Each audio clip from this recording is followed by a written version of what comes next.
Hello all, this is a part 2 of chapter 11, Social Psychology. In today's lecture, we will cover about social influence on our behavior, obedience to an authority, how to gain compliance, and last, on the influence of others on task performance. So, I think it is safe to say that we have all behaved in a way that matches with the group standard. If not, you probably are not watching this lecture in the first place because the group standard of a class is to attend lectures. So this is called conformity, which again is to behave in a way that matches with the group standard. Another example of conformity might be feeling pressure to drink at a party just because the majority of people are drinking. So an individual may behave in a way that would match with the group. Stopping at a red light could also be thought of conformity because all of the other cars are stopping and that is the group standard. But how do you think we could decrease the likelihood of conformity? For example, in the case of going to the party where the group standard is to drink alcohol. Of course, there is a choice of not going to the party, but how about if you bring another friend who also does not drink? In fact, research does state that even having at least one person on your side significantly decreases the likelihood of conformity.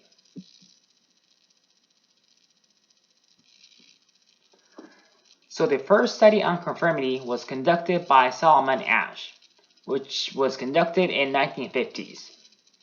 Because this is a classic experiment, you might have seen this experiment somewhere. But what he did was that he asked the participant to respond with the most similar lines with this green line that you're seeing right now out of these three lines. So what would he say? Which of this center line is the most similar to the comparison lines? Probably B, right? But are you still able to pick B if there were a group of Confederates, basically people who look like participants but are in fact a part of the research team, responding with a different answer? So I will post a link of this study and you can find it out.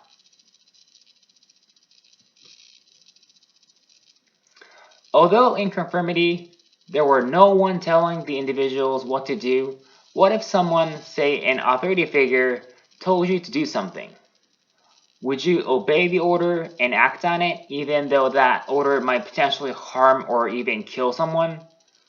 So obedience is the behavior that complies with the explicit demands of an authority. So the classic study on obedience, again there are so many classic studies in social psychology, was conducted by Stanley Milgram in 1963. So in this study, there are several Confederates acting different roles.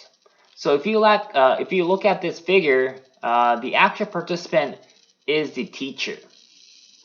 And the experimenter and the student, or sometimes called a learner, are a part of the research team. So what happens in this experiment is that the participant who are asked to play the role of the teacher will be given explicit demands from the experimenter, who is wearing a white lab coat, to basically send an electric shock to the student every time they give an incorrect response. And obviously, the student is a part of the research team, so they will intentionally make an incorrect response. And what Milgram was really interested was knowing how far would the participant continue to send an electric shock to the student. And the key point here is that the voltage of the electric shock would continue to increase every single time the student gave the wrong answer. So this is the device the participant used to send a shock to the student. And as you can see, it shows the number of voltage and the intensity of the shock, starting from slight shock and going to intense, extremely intense, dangerous, severe shock, and up to where it says XXX with I think it says 450 volts. And most of the outlets in the United States is 110 volts. So you can imagine how strong the voltage is towards the end. But to give you a moment of relief, the student slash the learner did not actually receive the shock. Instead, they pretended. So here is some of the script that they use. And depending on the voltage that they receive, the learner would read out these scripts. And as you can see, as the voltage increases, the reaction becomes more intense. And after at some point on, the learner stopped reacting even after sending the shock, implying that the learner became unconscious or potentially died. So in these situations, how much do you think people would be obedient to the authority figure? Do you think the majority of the participants will stop towards the beginning, or in the middle, or potentially go all the way? Let's find out by watching the video clip that I'll be posting.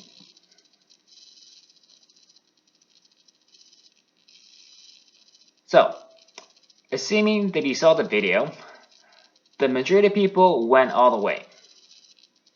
Does this result surprise you?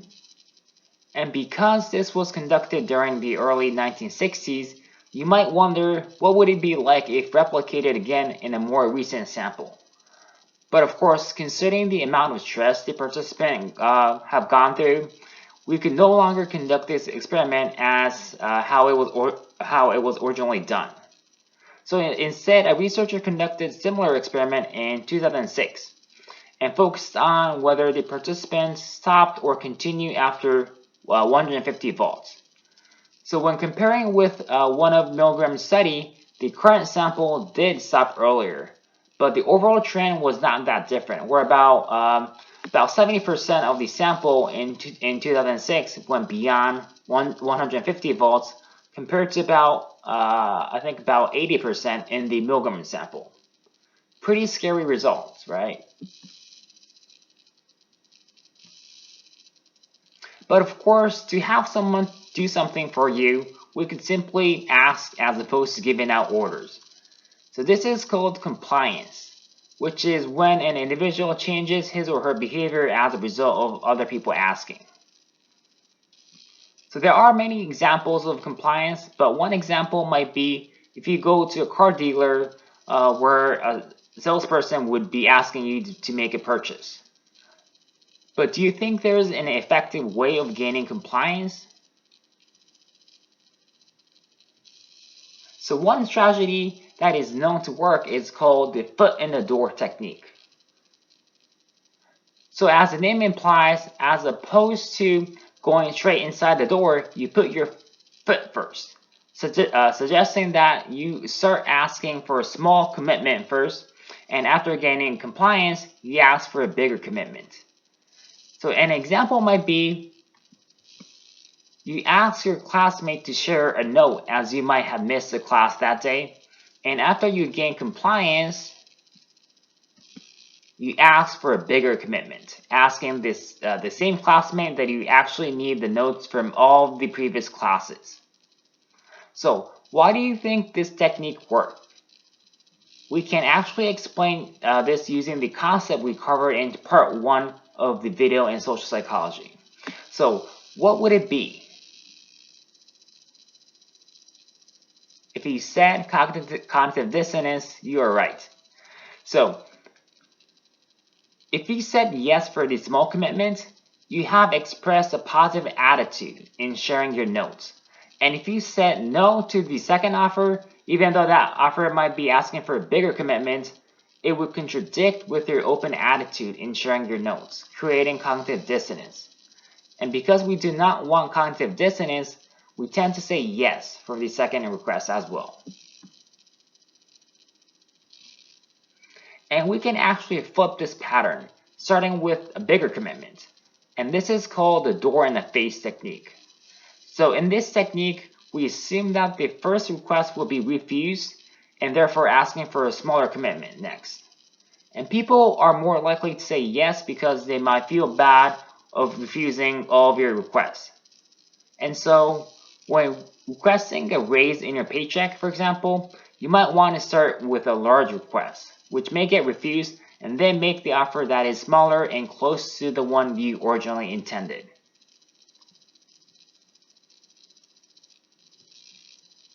Next, similar to conformity, we will discuss how the presence of a group may influence our behavior, specifically our performance. So research shows that the presence of the group is likely to improve our performances.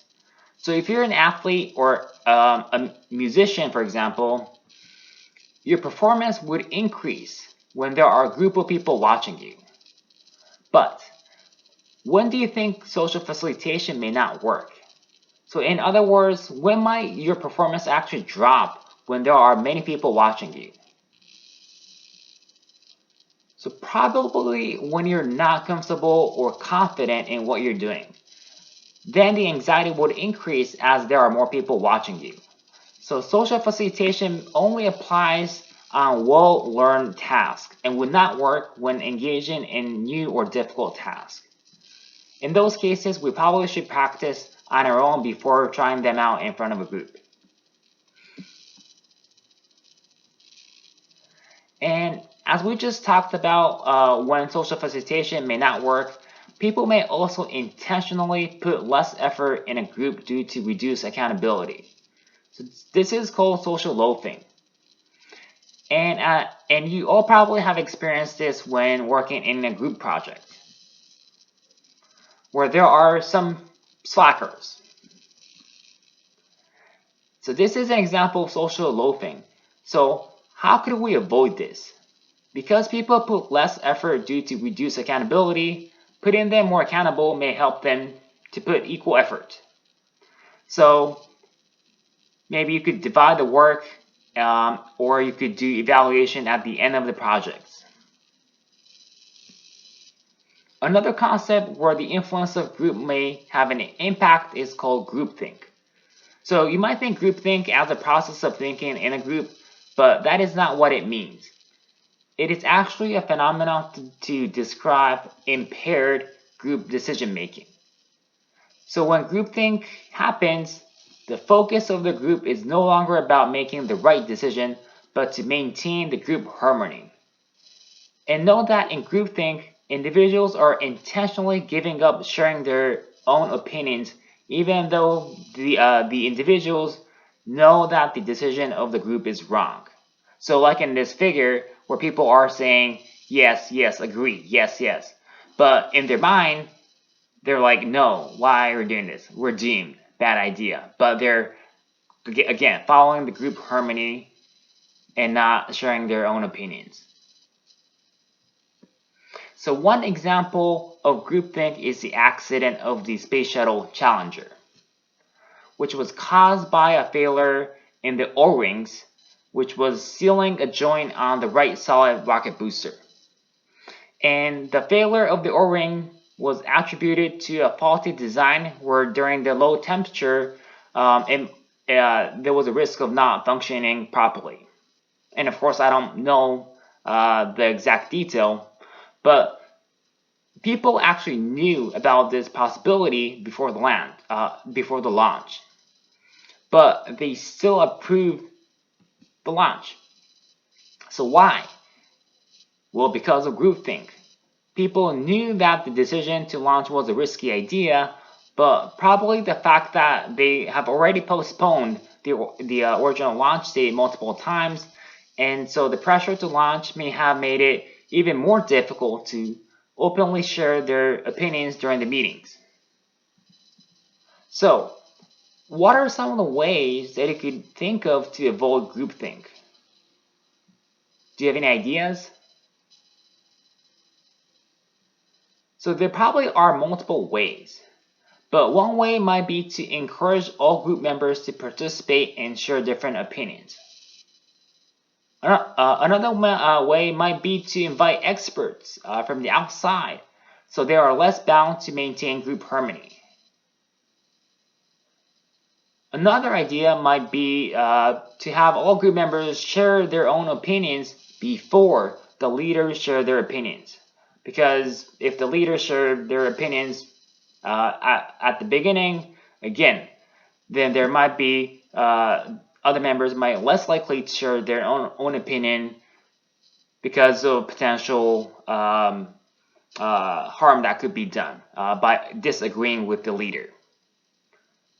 But these are some of the ways to minimize groupthink.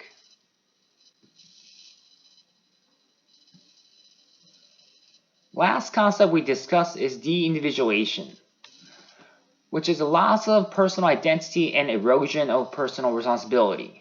And this concept was found during an experiment called Stanford Prison Experiment, which was conducted by Philip Zimbardo in 1973.